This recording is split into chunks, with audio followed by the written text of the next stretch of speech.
Live TV, सच सबसे आगे। नमस्कार, मैं हूं Iqbal Parvez. The live TV में आपका स्वागत है। साथियों, पीएम नरेंद्र मोदी और होम मिनिस्टर अमित शाह को भारतीय जनता पार्टी के बड़े नेता ही कौआ कह रहे हैं। जी हां, कौए की जैसी मिसाल उनकी दी है। अब इससे बड़ी बेइज्जती क्या होगी नरेंद्र मोदी और अमित शाह की कि उनके ही पार्टी के नेता उन्हें कौए की मिसाल दें, उन्हें यानी कि उन्हें कौआ कहें। जी हां, ये बात है उमा भारती की। भारतीय जनता पार्टी की बहुत ही सीनियर नेता हैं, बहुत ही कद्दावर नेता हैं। उन्होंने अमित शाह को और नरेंद्र मोदी को कौए से मिसाल दी। हालांकि उन्होंने डायरेक्ट कौआ तो नहीं कहा है, लेकिन जब आप उनकी मिसाल सुनेंगे तब आपको खुद या किसी को भी, बच्चा भी सुनेगा, बच्चा भी पढ़ेगा तो वो भी यही कहेगा कि उमा भारती का जो इशारा है और उमा भारती का जो कहने का मतलब है वो यही है कि नरेंद्र मोदी और अमित शाह कौए हैं, वो खीर खा रहे हैं, सत्ता की खीर खा रहे हैं। जी हाँ, उमा भारती की जो ये खबर आई है, मैं आपको थोड़ा सा पहले हेडलाइन बता दूं। उन्होंने सुब्रमण्यम स्वामी जो भारतीय जनता पार्टी के राज्यसभा सांसद हैं, उनकी तारीफ में कसीदे पढ़े हैं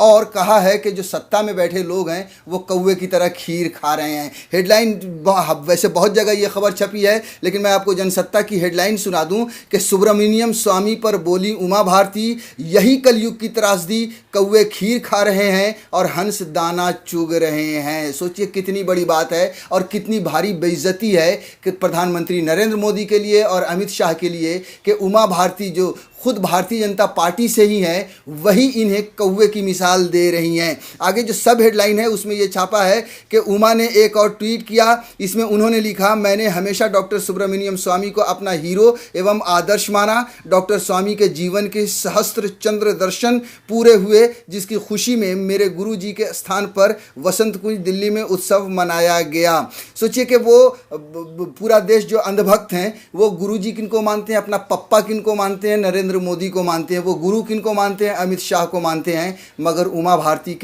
के जो ये शब्द हैं उनसे ये साफ झलक रहा है कि उनके भी सुर बहुत बागी हैं और उन्हें भी कहीं ना कहीं नरेंद्र मोदी से और अमित शाह से कोई प्यार या कोई लगाव नहीं है। बस मजबूरी है कि वो भारतीय जनता पार्टी में टिकी हुई हैं। वो हीरो मानती हैं सुब्रमण्यम स्वामी को और कौवे की मिसाल देती हैं अमित शाह और नरेंद्र मोदी को।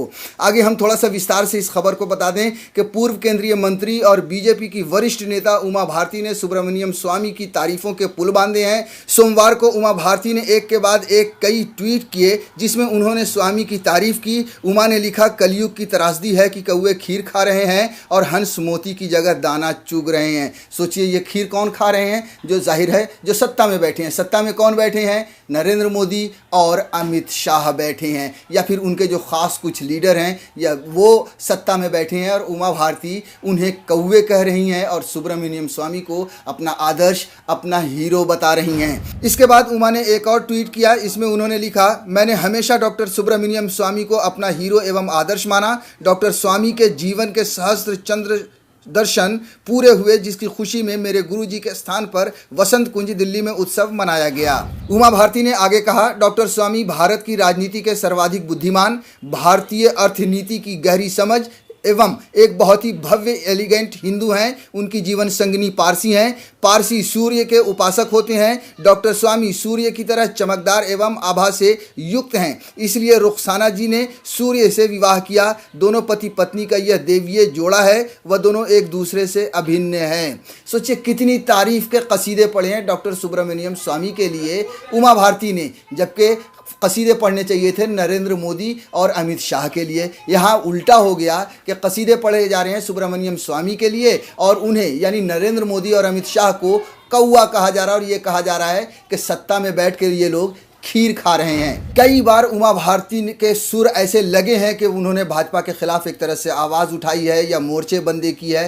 कई बार उनके बागी तेवर नज़र आए हैं भारतीय जनता पार्टी के खिलाफ। वैसे ये भी आपको बता दूं कि उमा भारती बहुत ज़्यादा कुछ अहम ओहदे पर या ये कहें कि भारतीय जनता पार्टी की कुछ चहीती नहीं है, उन्हें भी साइड लाइन किया गया है। अब आपको एक एग्जाम्पल देता हूँ, एक खबर, पुरानी खबर पढ़ के बता देता हूँ कि मध्य प्रदेश में भाजपा की शिवराज सिंह सरकार भले ही राज्य में शराब शराब दुकानों की संख्या बढ़ाने के विचार पर किसी नतीजे पर न पहुंची हो, लेकिन भाजपा की वरिष्ठ नेत्री सुश्री उमा भारती ने शराब दुकानों को बंद करने के लिए टीकमगढ़ से अभियान चलाने के ऐलान ने सरकार को सांसद में जरूर डाल दिया है। उनके और कुछ अन्य नेताओं के विरोध के बाद नई शराब दुकानें खोलने का फैसला करना सरकार के लिए अब आसान तो बिल्कुल भी नहीं होगा। जी हाँ, यानी कि शिवराज सिंह चौहान के जो फैसले थे या वो जो करना चाहते थे, उनके खिलाफ भी उमा भारती ने मोर्चेबंदी की है, जिसकी वजह से ये खबर आपने, जैसा कि हमने पढ़ के सुनाया, कि उनके लिए आसान नहीं था। एक और आपको खबर बता दूं थोड़ा सा कि बीजेपी ने नेता उमा भारती ने सुब्रमण्यम स्वामी की तारीफों के पुल बांधे, ये तो हम आपको पहले बता चुके हैं। आगे ये है कि बीजेपी नेता उमा भारती ने की कमलनाथ की तारीफ, कहा वो मेरे बड़े भाई जैसे हैं। जी हाँ, कमलनाथ, आपको याद होगा कि भारतीय जनता पार्टी की जब सरकार हारी थी तब कमलनाथ नए मुख्यमंत्री बने थे, कांग्रेस के मुख्यमंत्री बने थे। उसके बाद भारतीय जनता पार्टी ने उनकी सरकार को गिराई, बहुत सारे कांग्रेस के एमएलएस को तोड़े, जिसमें सबसे बड़ा हाथ सिंधिया का था। ये हम सब जानते हैं कि उन्होंने किस तरह से भारतीय जनता पार्टी के साथ मिलकर सरकार गिराई कांग्रेस की, और फिर भारतीय जनता पार्टी की दोबारा सरकार बनी। उस दौरान भी देखिए आपको उमा भारती के थोड़ा सा तेवर नजर आए थे भारतीय जनता पार्टी के खिलाफ। उन्होंने कमलनाथ को अपना भाई कहा था। जो हेडलाइन छपी थी उस दौरान कि बीजेपी नेता उमा भारती ने की कमलनाथ की तारीफ, कहा वो मेरे बड़े भाई जैसे हैं। जो सब हेडलाइन छपी थी कि बीजेपी नेता उमा भारती ने कहा कमलनाथ बहुत ही सभ्य व्यक्ति हैं, वह मेरे बड़े भाई जैसे हैं। उन्होंने कहा कि एमपी का उपचुनाव उन्होंने बहुत ही टेक्निकल रूप से लड़ा है। जी हाँ, ये उमा भारती के शब्द थे कमलनाथ के लिए, जिन्हें वो अपना बड़ा भाई और साथ ही साथ बहुत ही सभ्य व्यक्ति बताया था उन्होंने, जबकि भारतीय जनता पार्टी या फिर बहुत सारे जो उनके विरोधी हैं कमलनाथ के, उन्हें हमेशा गुंडा कहकर प्रचार करते रहे हैं। साथियों, ये रही उमा भारती की बात। लेकिन अब जिनकी तारीफ में कसीदे पढ़े हैं, यानी डॉक्टर सुब्रमण्यम स्वामी की तारीफ में जो कसीदे पढ़े हैं, अब थोड़ा सा उनके बारे में भी आपको बता दें, क्योंकि उनके भी जो सुर हैं, उनके भी वो भी हमेशा भारतीय जनता पार्टी के विरोधी तेवर दिखाते रहते हैं। वो भी कहीं ना कहीं भारतीय जनता पार्टी की, प्रधानमंत्री नरेंद्र मोदी, अमित शाह की आलोचना करते रहते हैं, और कई बार पास्ट में ये नजर आया है। हम आपको एक दो मिसाल आपको देते हैं कि पीएम मोदी पर सुब्रमण्यम स्वामी ने उठाए सवाल, बताया बेरोजगारी दूर करने का मंत्र। जी हाँ, हम सब जानते हैं कि प्रधानमंत्री नरेंद्र मोदी ने सत्ता में आने से पहले कहा था कि हम 2 करोड़ नौकरी देंगे। क्या वाकई में वो मिली है? जाहिर सी बात है कि पूरा देश उसकी आलोचना कर रहा है और आज तक इंतजार कर रहा है। वहीं सुब्रमण्यम स्वामी ने पीएम नरेंद्र मोदी की आलोचना की थी और उन्होंने सामने से आकर ये कहा था, बयान दिया था। जो हेडलाइन है वो मैं आपको पढ़ के सुना दूं कि सुब्रमण्यम स्वामी ने पीएम मोदी पर उठाए सवाल, बताया बेरोजगारी दूर करने का मंत्र। मोदी सरकार भले ही दूसरी बार सत्ता में काबिज हो गई हो, लेकिन कुछ मुद्दे ऐसे हैं जो अभी पार्टी के लिए मुश्किलें खड़ी कर रहे हैं। देश की अर्थव्यवस्था और बेरोजगारी बीजेपी के लिए गले की फांस बन चुकी है। इस बीच बड़ी दिक्कत तब हो गई जब पार्टी के लिए वरिष्ठ नेता और सांसद सुब्रमण्यम स्वामी ने मोदी सरकार की कार्यशैली पर भी सवाल खड़ा कर दिया। यही नहीं, स्वामी ने बेरोजगारी से निपटने का फॉर्मूला भी सुझाया, यानी कि उन्होंने नरेंद्र मोदी को फॉर्मूला भी बताया कि किस तरह से बेरोजगारी से निपटा जाए। उन्होंने और भी चीज़ों पर सवाल उठाए, प्रधानमंत्री नरेंद्र मोदी की और भारतीय जनता पार्टी की नीतियों पर सवाल उठाए। उसके बाद एक और आपको थोड़ा सा बता दें, सीमा विवाद। जी हाँ, चीन के साथ जो सीमा विवाद चल रहा है, जो कई बार ये कहा जाता है, और अभी तो सैटेलाइट की तस्वीर भी आ गई कि किस तरह से मणिपुर के इलाके में चीन ने एक गांव तक बसा दिया है। उससे पहले ही जब सीमा विवाद शुरू हुआ था, तभी सुब्रमण्यम स्वामी ने प्रधानमंत्री नरेंद्र मोदी की आलोचना की थी और उनको आड़े हाथों लिया था। उसमें जो हेडलाइन उस वक्त छपी थी कि चीन सीमा विवाद, सुब्रमण्यम स्वामी ने मोदी सरकार की विदेश नीति पर उठाए सवाल। आगे आपको थोड़ा सा हम खबर ये विस्तार से बता देते हैं कि कोरोना महामारी के दौर में चीन सीमा पर अपनी हरकतों से बाज नहीं आ रहा है। पिछले महीने सिक्किम और लद्दाख में भारतीय और चीनी जवानों के बीच झड़प के कई मामले सामने आए थे, जिसके बाद से ही सीमा पर विवाद जारी है। हालांकि सरकार ने साफ कर दिया कि प्रोटोकॉल के हिसाब से सभी मामलों को सुलझा लिया गया है। इस बीच बीजेपी के राज्यसभा सांसद सुब्रमण्यम स्वामी ने अपनी ही सरकार पर निशाना साधा है। सुब्रमण्यम स्वामी ने ट्वीट करते हुए लिखा कि यह वक्त है कि मोदी सरकार ये स्वीकार करें कि उसकी विदेश नीति कटघरे में है। इसके साथ ही अब इसे रीसेट करने की ज़रूरत है। उनके इस ट्वीट पर एक यूज़र ने लिखा कि आखिरकार किसी ने सच बोला, ये सच बोलने के लिए आपके साहस की प्रशंसा होनी चाहिए। इस पर जवाब देते हुए स्वामी ने कहा कि बीजेपी भारत में सबसे बड़ी लोकतांत्रिक पार्टी है क्योंकि इसका परिवार आधारित नेतृत्व नहीं है, बीजेपी की स्पष्ट विचारधारा है। तो उस पर जी हाँ, कि जैसा कि अभी मैंने आपको पढ़ के सुनाया कि सुब्रमण्यम स्वामी ने साफ साफ मोदी की आलोचना की और ये कहा कि अब वक्त आ गया है इसे समझने की और इसे देखने के लिए।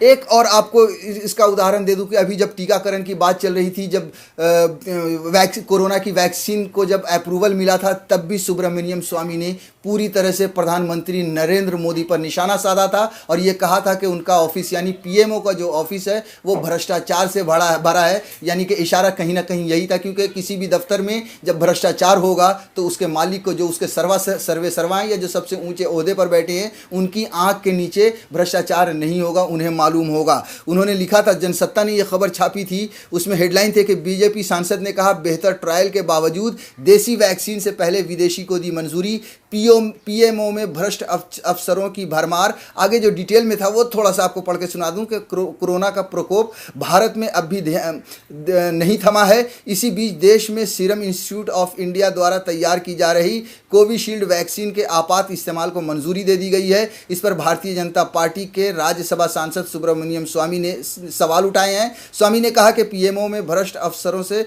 भरमार है, बेहतर ट्रायल के बावजूद देसी वैक्सीन से पहले विदेशी को मंजूरी दी गई है। तो ये सारे, चाहे वो उमा भारती हो या फिर सुब्रमण्यम स्वामी हो, कहीं ना कहीं ये आवाज़ उठाते रहते हैं इस सरकार के खिलाफ, प्रधानमंत्री नरेंद्र मोदी के खिलाफ, अमित शाह के खिलाफ या फिर इनकी नीतियों के खिलाफ। जाहिर सी बात है, इन्हें भी दिखता है कि देश में क्या हो रहा है, क्या हालत है, जीडीपी कहाँ चली गई, बेरोजगारी कहाँ चली गई, अर्थव्यवस्था किस तरह से चरमरा गई।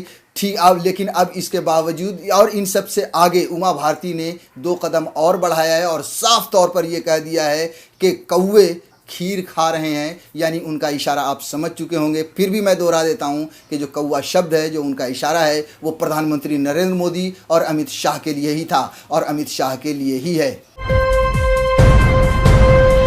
लाइव टीवी, सच सबसे आगे।